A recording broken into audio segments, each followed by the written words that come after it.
With a major selection of the looks your kiddos love starting at just $4 in the Walmart app, a new school year means a stylish new them. Who knew? Find skater skirts and Crocs that say, I'm casual but cool. Sparkly sneakers that say, it's my classroom, you're just learning in it.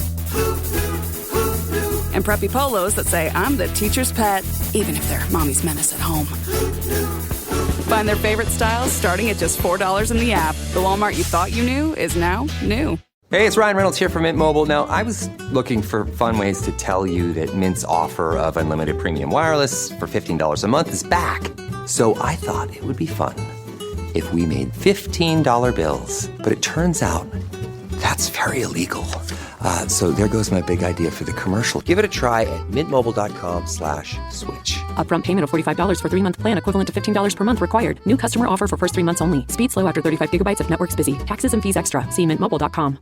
Hi, and welcome to the 10-Minute Food Truck Training Podcast. My name is Bill Moore. I'm the Executive Director of the National Street Food Vendors Association, which is a nonprofit dedicated to education, advocacy, and uplifting all food vendors. Today, I'm going to be talking to you about the phrase, and it's a phrase we see very often, and it's called agree to disagree. I'm going to explain to you what that means and why it doesn't always apply, and certainly why in some situations you should ignore someone that says agree to disagree. But before we get into that, I want to thank Concession Nation for sponsoring this episode of the 10-Minute Food Truck Training Podcast. Concession Nation is a builder in South Florida. They do amazing work. They are a one-stop shop. If you're looking for a food truck, you got to check them out. Again, that is concessionnation.com. When you contact them, let them know that you heard about them on the 10-Minute Food Truck Training Podcast. And one other thing I want to remind you guys about is going to be New Jersey this year. We're going to be a part of the Food Truck Owners Expo like we are every year. I would love to see you guys there in New Jersey. I'm going to be giving 2 classes. I'll kick off the campfire sessions, and we are going to have an awesome time. So again, please, if you plan on attending the Food Truck Owners Expo in New Jersey, go to ftoexpo.com and use the code FTTG15 for a 15% discount. So what does it mean when somebody says agree to disagree? Well, technically, that applies to opinions. Is this bed hard or is this bed soft?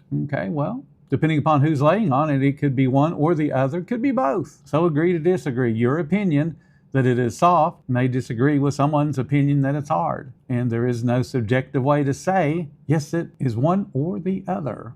But people often and too often, especially on social media, will put agree to disagree when they are telling you to do something that is perhaps illegal, perhaps completely wrong. So I'm sure you've probably seen it on many social media groups because it sounds civil. It's like, okay, let's just stop. I'm tired of fighting. Just agree to disagree. Here's the thing, when the topic has a right and a wrong answer, especially in our industry like food safety, how about a pricing strategy? How about how to deal with local health inspectors? Agreeing to disagree probably is going to do damage. So let me give you an example. Conversation came up real recently about a brand new food truck owner asking health inspectors questions on their initial food truck inspection. Should they stay silent or should they act like they know it all? One side chose ask questions, be respectful, learn what they expect you to do on that food truck inspection. The other side said, don't say a word, play it cool. You don't want to look like you're inexperienced. Then came that conversation killer. Just agree to disagree. And just like that, the opportunity for education shuts down. In a scenario where there's a right and a wrong, you got to listen to the right side. And the right side has to continue to point out when the wrong side is saying something. So you can't just shut up. So let's get this straight. There is no shame in talking to a health inspector. Absolutely none. Their job, in all of their job descriptions, education is part of it. Now here's the thing. I have been through many states worth of health inspectors. So I'm not talking about one little city and one little town in one state. I'm talking about multiple cities. I've had, because of the number of units I've had multiple health inspections in the same day. It's not unusual. In all of those cases, every single one, the health inspector didn't mind if me or my staff asked questions. Because here's the thing, if you aren't asking them questions and engaging them, you're giving them free rein to find more stuff wrong. If you don't occupy them, well, they're just going to keep on looking until they find something wrong. But if you give them that opportunity to teach takes time. Most health inspections are going to be 20 minutes to 30 minutes, and then they have to move on. They have to get a certain number of inspections done every day. They're on the clock just like you are, and they're expected to visit a certain number of establishments every single day. Or in the case of you have to take your vehicle to them, like in Texas, they want to get you in and out so they can get on to the next one. But they have to look for things too. Talk to them, ask questions. If you're not sure about something, ask.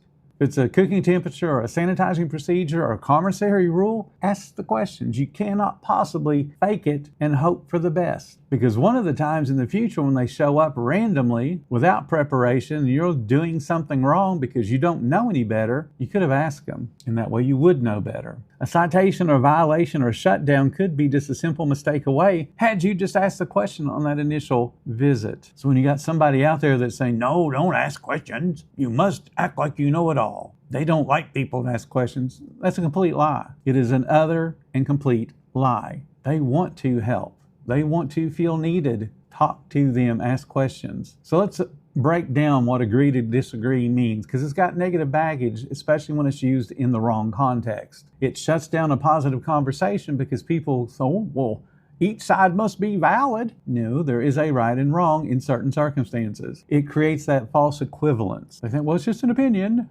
No.